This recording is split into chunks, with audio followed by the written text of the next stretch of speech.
You know, anyone who's a keen gardener knows that not only is it great making your own garden look fantastic, or more often these days growing your own fruit or vegetables and helping you and your family to be able to live almost off the grid, sustainably, not having to rely on buying your own food. It's a really satisfying thing to do. But one Toowoomba resident wants to take that concept a little bit further and do it on a slightly larger scale.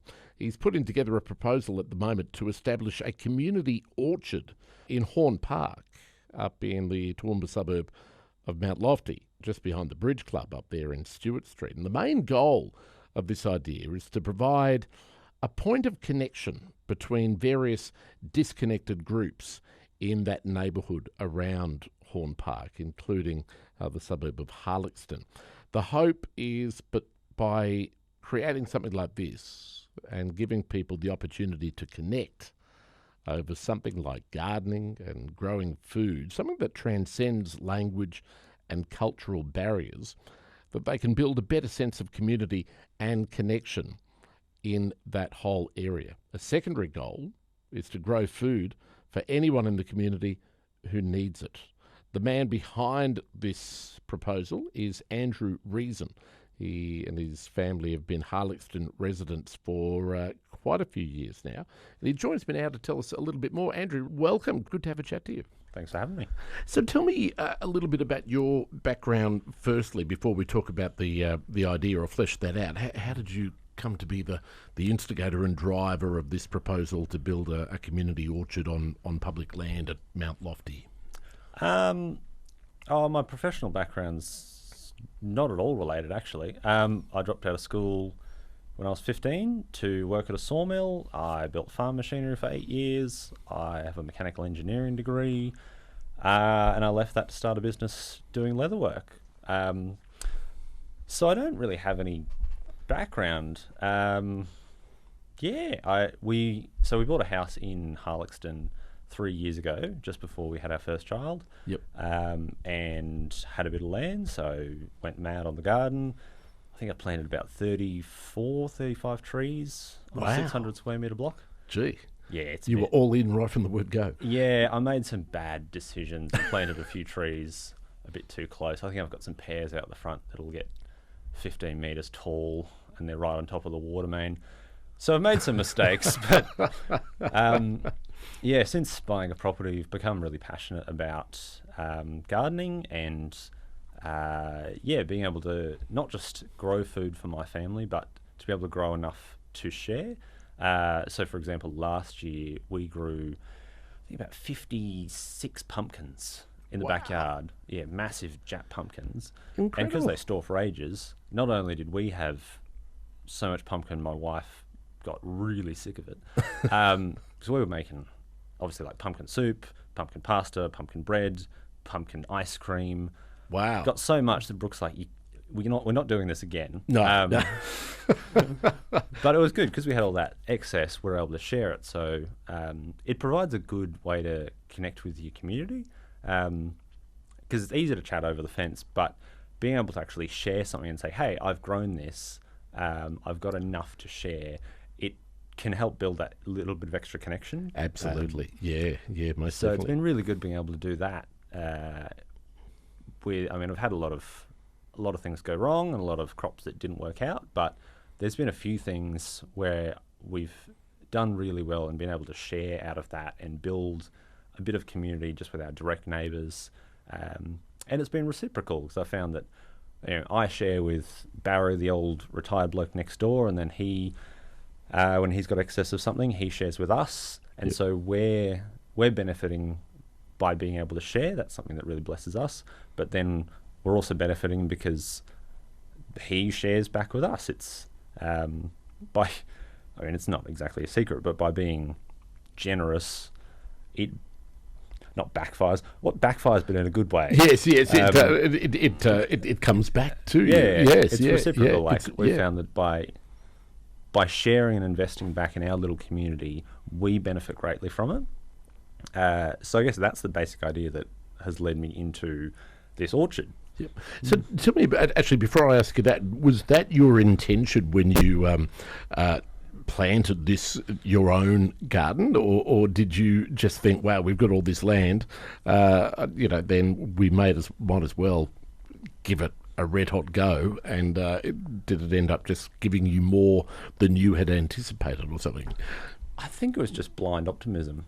Right, okay. Because it's our first house. We were in our 20s at the time. We were about to have a kid.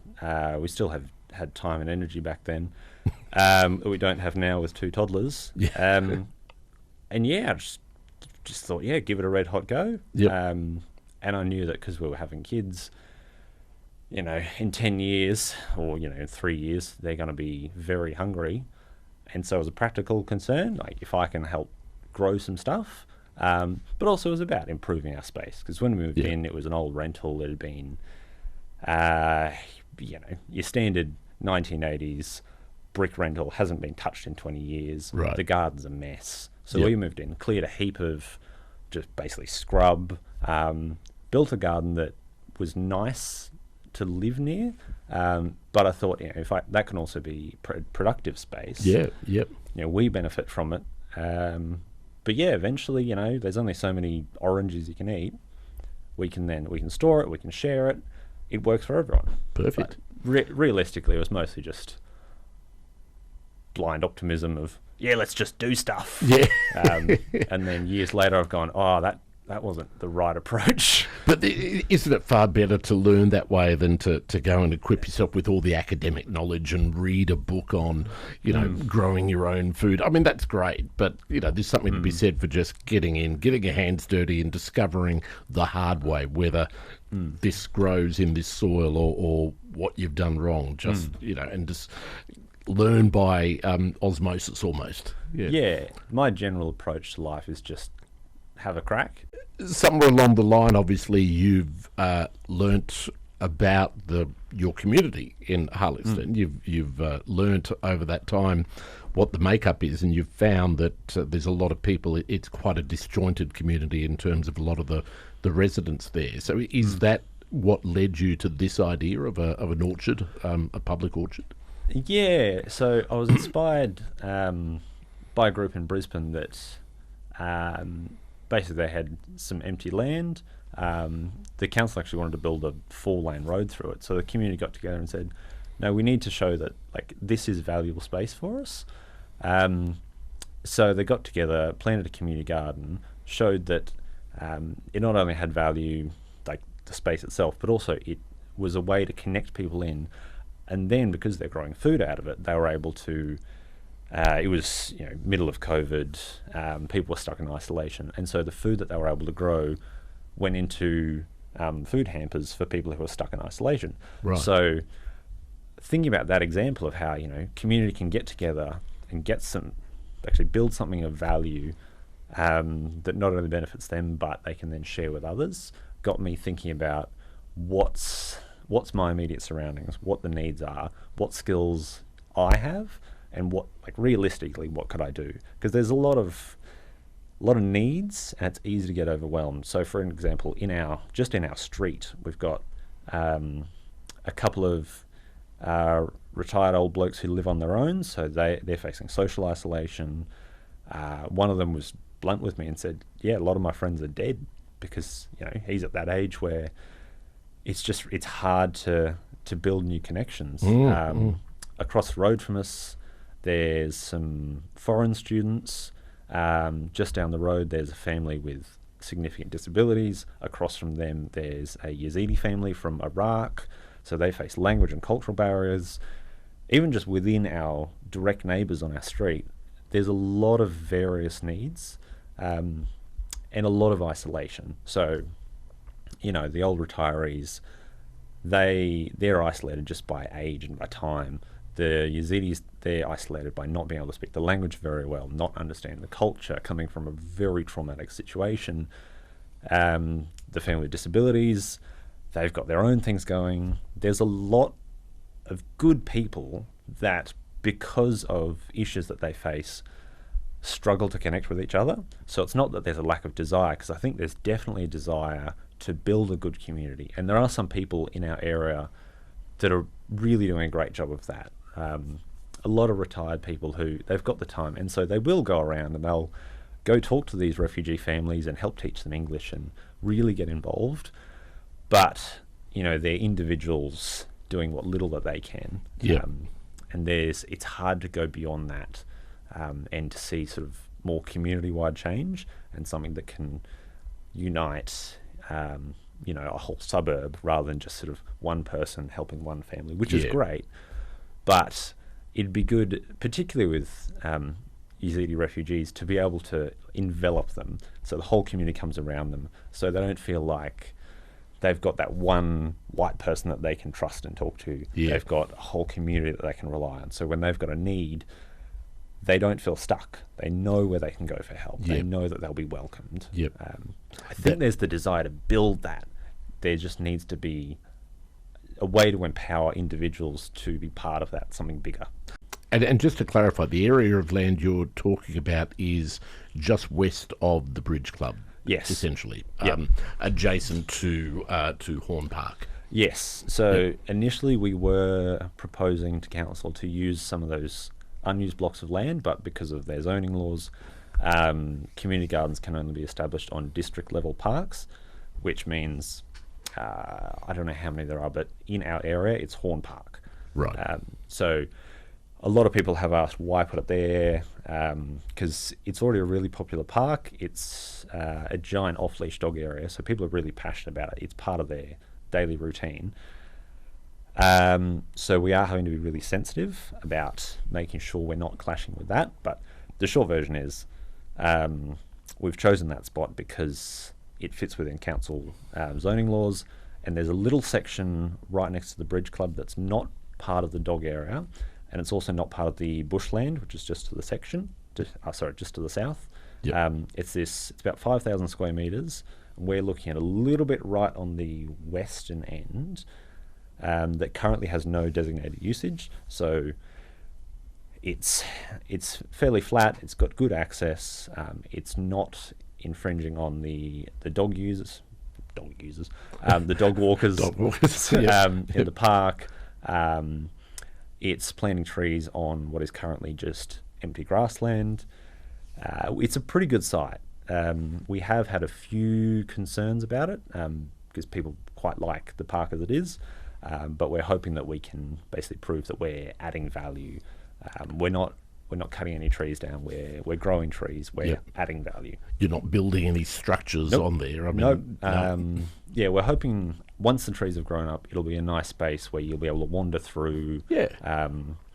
We want to plant it so it fits within the vibe of the current park. At this stage, where are you at with it? So council, have they given you any indication as to what they think of the idea or what its chances are of being given the go-ahead? Where are you at? So we've been working with council for a while. There's, I think it was a 13-page guidelines they've given me.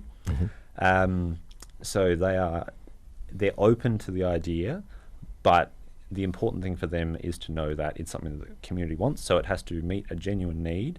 So that's why we're wanting to make it beneficial for refugees and pensioners. So we've been talking with some refugee advocacy groups like You Belong, talking with the Harlaxton Neighbourhood Centre. There's a few other groups that we need to speak to. But it's important to us that it meets a genuine need, and it's not just what I think needs to happen, but it's something that there is genuine need in the community for it. And so that's important to council as well. They need to know that it's going to be good for everyone and not just a nice sounding idea, which is absolutely true. But they also want to know that it's something that the community can get on board with, particularly since that park it's precious to a lot of people, which I understand because we've lived there for 3 years. We walk through there with our kids all the time. It's a beautiful park. It is, and we want to be sensitive to people who are already using it and who are passionate about it, and really care about that space. And so we want to be able to get them on board and show council that, yep, this is something that even people who are really, really adamant defenders of that space, it's something that they're passionate about. It's what they want. Andrew Reeson there. If you'd like to find out more, have a look at the Facebook page, the Horn Park Community Orchard. That has a link to the survey. Fill out the survey and have your say. Or you can get in touch with Andrew himself via his email. So it's Andrew at Andrew Reeson, Reeson REESON. So Andrew at andrewreeson.com. We'll keep you posted on the progress of that idea. It's 9:25. ABC, Southern Queensland. This is Boom Crash Opera. Good morning.